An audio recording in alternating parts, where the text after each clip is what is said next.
There is always sort of a public zeitgeist around like what is possible.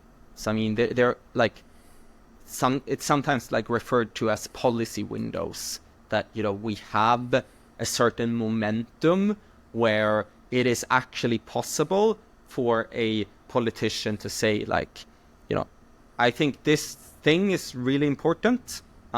It's really important to manage carbon emissions, or it's really important to manage compute, for instance. And it's to realize like, when do those moments arise, and to be prepared when those moments arise.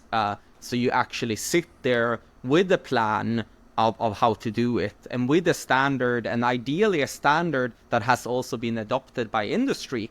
So I mean, take for instance carbon emissions accounting. The Greenhouse Gas Protocol standard was created like 25 years ago, and the reason why it was later sort of implemented into law is because it had been well tested within industry.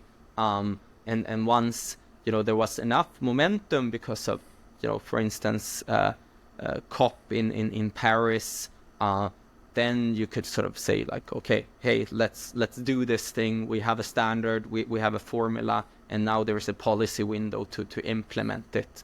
So to me, that is about like building the relationships, and it's about like having a standard and having a plan, and know when do you sort of hand that over to the decision makers, when the policy window arises. And I think there will be a lot of future policy windows in artificial intelligence. It can be anything from when we see the first sort of mass layoffs and protests, or when we see sort of the first, I think like, Cuban Missile Crisis equivalent between China and the US.